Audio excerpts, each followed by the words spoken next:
Hi, so today we're going to go through our Africa unit, and these are just some very quick review notes. You should already have done your vocab, so none of this should be new information for you. While you're taking notes, you can either highlight any words that are your vocabulary and then add these notes to your cards, or you can just be adding this to your cards as you watch the presentation. So first, let's talk about the overall African culture and daily life in medieval times. So they first developed kinship groups, which are basically like your family as well as your aunt, uncle, grandparents, all those types of things. That's a kinship group. So there's basically a blood relation. And different kinship groups would form a clan. So we have different types of families kind of forming one clan. And one kinship group would rule over all the clans. So one family would be in charge of all the different clans together. And trade and economy was based on labor specialization, which led to a diverse economy. So for example, one person would be an expert at working with metal, whereas another person would be an expert at growing crops. So every person had their own, there was labor specialization, so everyone had a specialized job, which led to a diverse economy, which included farming, metalworking, and iron technology. And this led to an increase in population. Because there was a variety of work going on, there was also increased wealth, which encouraged families to grow and encouraged trade to occur. And because things are starting to grow larger and larger, cities and states would develop as well. So in 300 AD, we have a growing population, which leads to the development of cities, like Déjeuner is an example of a city that grew at that time. As cities grew, we also see a greater increase in trade and contact with others. So now people are going to be coming into these African cities and African states to begin trading together. And so what kind of trade was going on? Well, in the Sahara, we have salt. And the Sahara is kind of that desert area. In the savannah, in the lower part, we have crops and cattle. And in the south, there is gold. So salt in the north, gold in the south. Okay. And that develops the Trans-Sahara Trade Network. And so across the Sahara, they're going to be trading for salt and gold as well as crops and cattle. They also traded for slaves, which tended to be captured soldiers, and also for food. And they're going to be using camels. They're going to be using camels to develop caravans. So kind of that long train of camels you see, because it was easier to trade with camels because they could last longer in the desert, as well as carry a lot of stuff. And so this is an example, a map showing the Trans-Saharan Trade Network, specifically with Mali in the center. So we have gold coming from the south, salt in the north, and it's going to be traded in that meeting point of Mali, which is also going to be Ghana. Lastly, part of the main component of the culture of Africa is oral tradition. And oral tradition is the idea of telling a story and not writing it down, but instead memorizing it and sharing it. And we looked at examples of griots. And a griot mainly, I like to point out, is they entertain, educate, and resolve issues. However, on the picture on the right, you can see that a griot does a lot more. They are poets, historians, advisors, spokespersons, diplomats, peacemakers, praise singers, interpreters, translators, musicians, composers, teachers, warriors, and witnesses. So they have a variety of jobs, but most importantly, they entertain the community, they educate the community about the history, and they try and resolve issues and conflicts. Now, looking at the geography of Africa, we have main vegetation zones, the Sahara, Savannah, Sahel, and rainforest, and we created a map to kind of go over these with little symbols. So this is a review point for you. Now, looking at the three main empires of Africa, specifically West Africa, we're going to be looking at Ghana, Mali, and Songhai.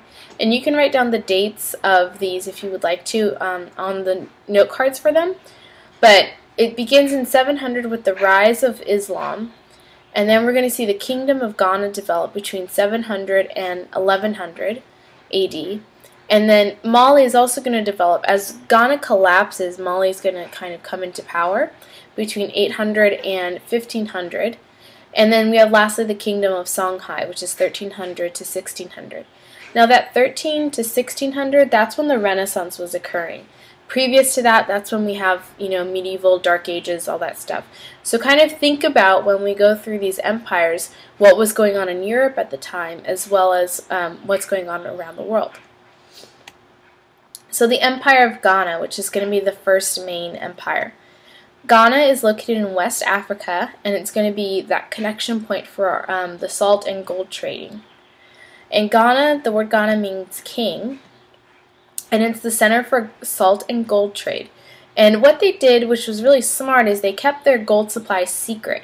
So no one really knew how much gold they had, which increased the demand and increased the price they could charge for gold.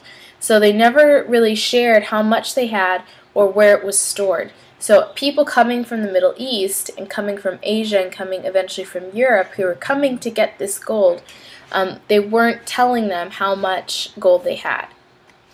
And Ghana, the empire, also taxed trade. So when you came into Ghana to conduct your trading, you also had to pay a tax for conducting that trade as well, on top of what you paid for your salt or gold. And that's how the empire became wealthy. Eventually Ghana is going to change. As Islam becomes a more influential religion, we're going to see Islam kind of permeate into the African empires as well. And so Berbers begin to come into Ghana from the Middle East, and they speak Arabic and they practice Islam. But they also bring other parts of their culture, such as the Arabic written language. So instead of having that oral tradition, we're going to shift now to writing things down in Arabic. They also bring the religion of Islam, as well as education and scholars from the Middle East. In Islam in Ghana, some kings are going to convert, but mainly the upper class is going to accept Islam. So the kings, not all kings converted completely. They still practice their traditional beliefs, but some people begin to accept it, specifically the upper class. And Islam is going to influence the beliefs, culture, and law of Ghana.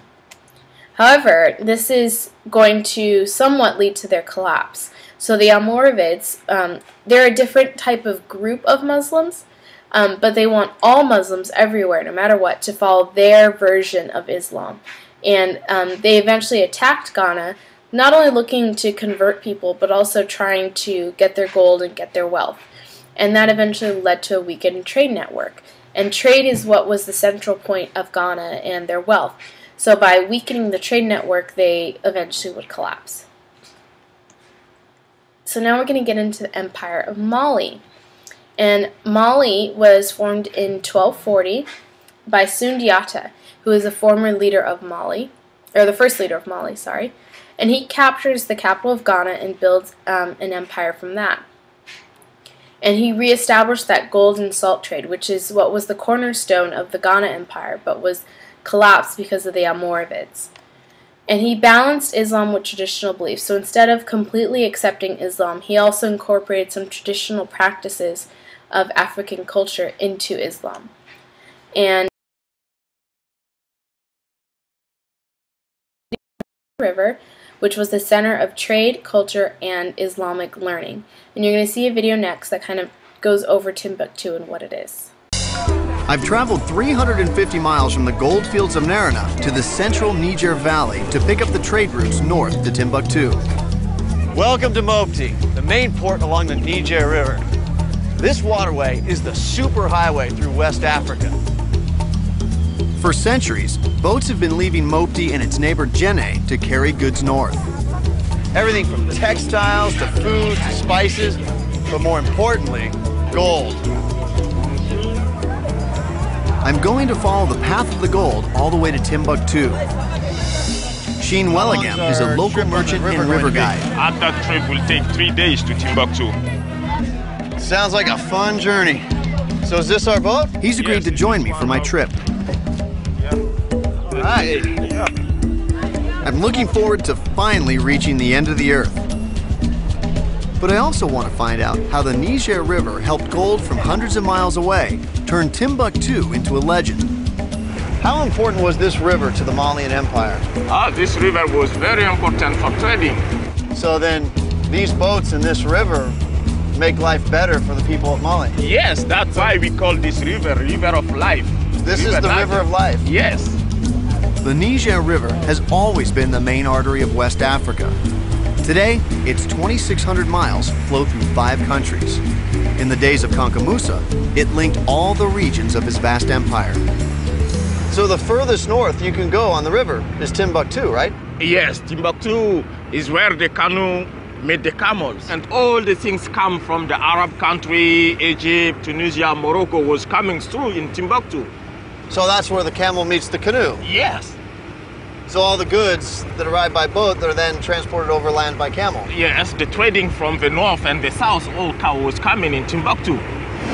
Sheen says its location on the northernmost point of the Niger made Timbuktu a critical trade center and a link between 2 different worlds. For the Arab caravans coming down from the north, it was the access point for the river and the lands to the south. For the goods coming up the river, it was also a port to the vast ocean of sand that led to the cities of the Mediterranean. So basically, it's the gateway to another world. Yes, but This trade and the cultural interaction that came with it made Timbuktu a very wealthy and cosmopolitan city. As we move further north, I can see the evidence of this mixing.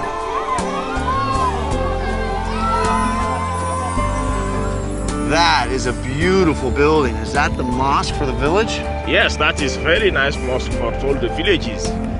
Where did that architecture come from? Oh, that is brought by Kanku Musa. Kanka Musa brought that to Mali. Yes. This architectural style combines the adobe buildings of Africa with the soaring spires of traditional Islamic mosques. Its evolution was the direct result of Kanka Musa's journey to the Middle East. Absolutely beautiful. Yeah, it's very beautiful.